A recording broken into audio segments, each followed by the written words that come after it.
You just, yeah, you're not small anymore. What are you doing?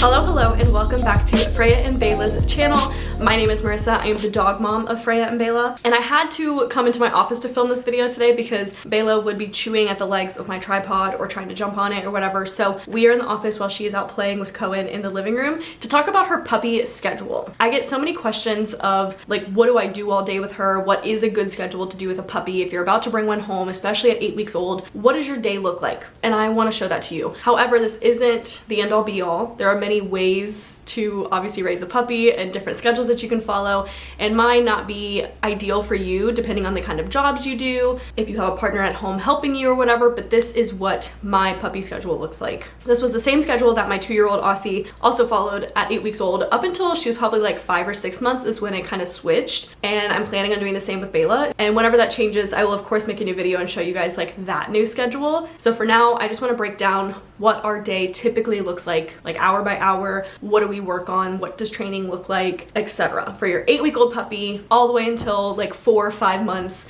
whatever works for you. So I have my schedule up on my iPad. I'm gonna like walk you guys through it. And I do want to point out that this schedule is very much flexible because of how flexible my job is, which is I typically work from home. There are some days that I have to go into work, but my partner can be home on those days. And so we do try to do this schedule, but I am very much aware that I'm privileged enough to stay home with the dog every day. Either one of us can, because it basically is caring for a newborn child. Like, I'm not going into work. I am home all day taking care of the puppy, but that is how I want to raise the puppy. So if you're in the same situation, this is what we do. I will also give a secondary schedule of what I would do if I did have to go to work and whatnot, but I'm going to show you my actual schedule first. So we start every morning at 7 a.m. by getting the puppy awake. If you hear gnawing, Freya is now chewing a bone beneath the camera, so I'm so sorry, but this is a dog channel. I feel like squeakers and bones and whatnot you guys are very much used to. So 7 a.m. we wake the puppy up. Of course, immediately you want to take your puppy potty. If you're potty training, you want to work on that. In that first hour between that 7 a.m. and 8 a.m., that is when I'll feed the puppy breakfast. You're probably thinking, you feed breakfast for an hour? Yes,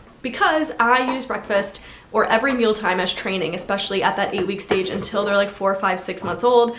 I would utilize every mealtime you have as training. I hand feed the puppy every meal and we train. Again, very time consuming, I understand that. However, if you're wanting some good results and you want to get some training in, that is honestly the best way to do it, because then you're not feeding your dog like fatty treats. They're eating their kibble, but it is treats to them. You're killing 2 birds with 1 stone, training, eating breakfast. And because it is early in the morning or at every mealtime, if you are hand training or hand feeding, you're using their drive, which they will have immediately when they wake up because they're hungry, to get them to train. It's just optimal timing. It's what I choose to do. So from 7 until 8 a.m., I will hand feed the puppy and train and go over tricks or work on a new trick. And you're probably thinking your puppy does not have that attention span. And I agree. There's no way that I'm gonna sit at 8 weeks old and train for an hour straight. So we will work on different things and move around. I'm not gonna sit in one spot and work on sit for an hour. We'll work on sit, we'll work on lay down, we'll work on touch, like whatever you guys wanna work on.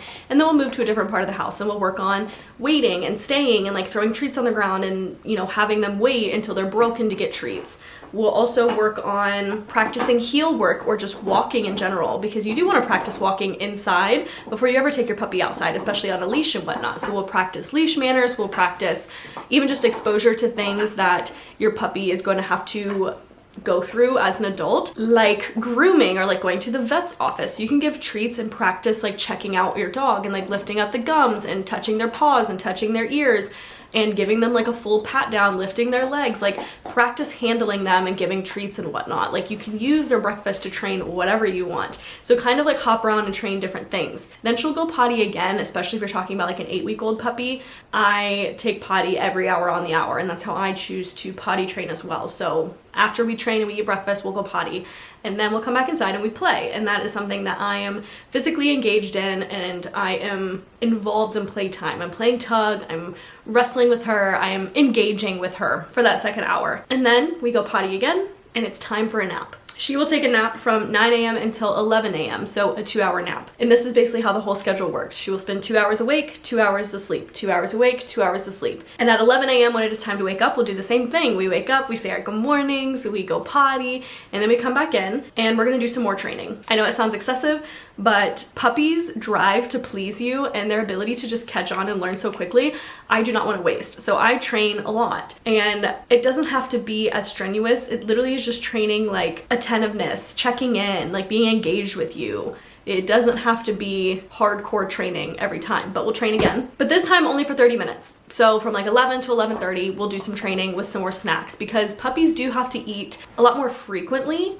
than adult dogs do. So let's say your puppy is supposed to eat 3 cups of food. I will split that up into all of these different training sessions. And so she will get her full food amount by the end of the day, but we split it all up. And that's how I train all these different sections throughout the day. Since we trained for 30 minutes, we're still gonna play for an hour. And again, that's engaged playtime. I am engaging with my puppy, playing with them, not just leaving them unattended. And then your last 30 minutes is where I practice settling my puppy, or having my puppy practice settling themselves and practice being calm. So then I will not engage with her. I'm still watching her because it's probably a puppy, might pee in your house and whatnot, or chew something up they're not supposed to, but I will just let her be. I'll make a coffee, I'll make myself food or whatever, and let her entertain herself or calm herself down, get ready to take a nap, because she is about to go down for a nap. So we're practicing all of these things, practicing how to be a normal dog. And these can also be used as training points. If you keep a little cup of, again, her 3 cups worth of daily food and you're making food, this is when you can also practice and train, like not jumping up on the counters. Like when they don't,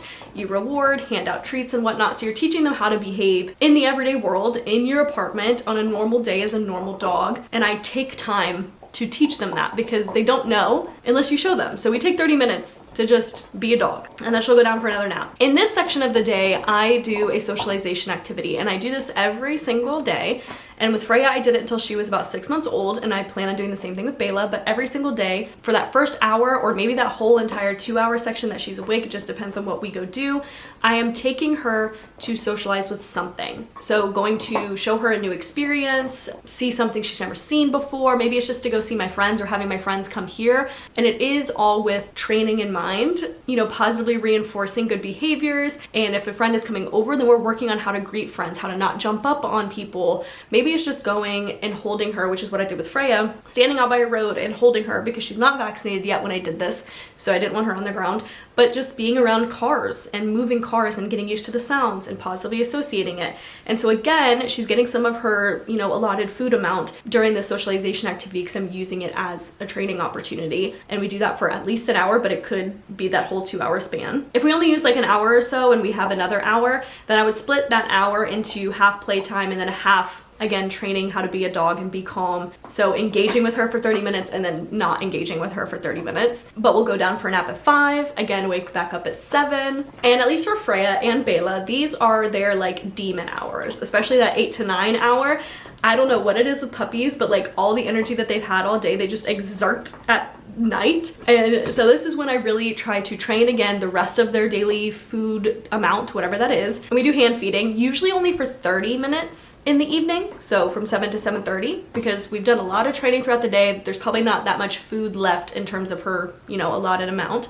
We'll do 30 minutes of training. We'll do an hour of playtime, and that's really when she gets the zoomies usually. We'll play tug, again engaging, and then as usual, practice being a dog in that last 30 minutes, not engaging with her, watching her settle herself or entertain herself, and learn how to just be a normal dog, as I keep saying. And then she'll go to bed at 9 p.m. That is the overall gist of the schedule that I have followed with Freya and that I'm doing with Beyla, and that they will follow, or Freya definitely did until like 5 or 6 months. So I assume we're gonna do the same thing with Beyla. Now, I did want to cover like what I personally would do if I worked a quote unquote normal job. So let's assume you have a 9 to 5 and you probably need to like start getting ready at 8 or leave by 8 or something along those lines. I would wake up 2 hours beforehand to give your puppy 2 hours before you go to work. So in this schedule, we're waking up at 6 a.m. with our puppy. So from 6 to 7:30, an hour and a half, we're gonna train and we're gonna play, engage with them. Because you want to, if you're gonna be leaving your puppy in a crate for very long, you want to make sure that they are mentally stimulated and physically stimulated. Basically tired, like exhausted. You don't wanna leave them in a crate wanting more. That's how your puppy gets bored and does things that it shouldn't be doing. So we want to mentally enrich and physically stimulate, mentally stimulate your puppy before you have to leave. So we're going to train by hand, feed them some of their breakfast, not all of it, just a little bit, and play with them. Because I would pre-make like 2 or 3 Kongs or feeders, not with peanut butter, but with their breakfast. So I would soak their kibble, put it in the Kong, maybe top it with some Greek yogurt or some peanut butter or whatever, and freeze it. Because if your puppy's gonna be in the crate for long, again, giving them something to do makes the time go by faster for them. I'm still gonna do the same thing where I try to train my dog to be a dog. And if you have a puppy-proof area, either in your bedroom or in your bathroom or something, I would bring your puppy with you while you're starting to get ready for the day. So in this sample, from 7:30 until 8, they're gonna solo play. I'm not gonna engage with them. I'm still gonna watch them, but maybe you can start getting ready in that time. Make your coffee, make your breakfast, pick out your clothes, whatever you need to do. And then your puppy goes in the crate at 8. So we have 2 hours of being awake and plenty enriched before they go into their crate at 8 a.m. And then, depending on what time you work, or again, whatever, you can finally like take your shower or something that you need to do that you can't watch the puppy for, get ready to leave and go to work. Now, this part, it gets tricky because again, if you're dealing with an 8-week-old puppy, they just shouldn't be in a crate for 8 hours a day. What I would do is try to come home at noon, at 4, like every 4-hour mark, to let them go potty. Having a dog walker, a neighbor, somebody, if you have a partner at home, if you guys can switch or whatever. Again, in an ideal world, this is what I would do. Come home at noon, take the dog potty, put them back in the crate. And again, 2 to 3 Kongs. You could give them another feeder with more of their food, because again, we want to feed our puppies multiple times a day, not just 2 meals. And so we're going to use that to our advantage. Come back at noon, give them another Kong with some more of their food, give them something to do. And then when you come back at 4, let them go potty, give them another Kong with more of their food and something to do, which is keeping them mentally stimulated in that crate, which makes them more tired than physical exercise anyways. So I really want to play on that. When you get home at 6, and since they woke up earlier at 6, that means that they can go to bed earlier as well. So before we were doing 7 to 9, this time we're doing 6, which means they can go to bed at 8. So from 6 to 8, we're going to keep the puppy awake. And again, break up those last 2 hours how we would normally. So you're gonna train, hand feed the rest of their daily allotted amount. You're gonna engage with them and play with them. Again, we're hitting physical and mental. And then that last hour or 30 minutes, you can solo play, let them practice being calm, practice being a dog, and kind of do it all over again. Again, everybody's different. Everybody's schedules are different. What you are able to do is different than me, potentially. I just wanted to share my schedule with my puppies and basically a practice schedule or a sample schedule of what I would do if I worked a 9 to 5. And hopefully that is helpful for you. You can take what works and leave what doesn't. You can mush it with another schedule or just take little bits and pieces that you like. The big picture is if you're putting your dog in their crate for any amount of time, you want to make sure that they are both physically stimulated and mentally stimulated. That way when they go in their crate, they actually sleep. So as long as you're hitting those, your dog should be fine in the crate. But as an 8-week-old puppy, they're not going to be able to hold themselves for 8 hours in a crate during the day. So you will have to get someone or yourself to come home on your lunch break, take the dog for a little mini walk or something, let them go potty, and then you can put them back in with something else to do. So here is a look at both schedules posted on the screen. If you guys wanted to screenshot this or write it down or whatever,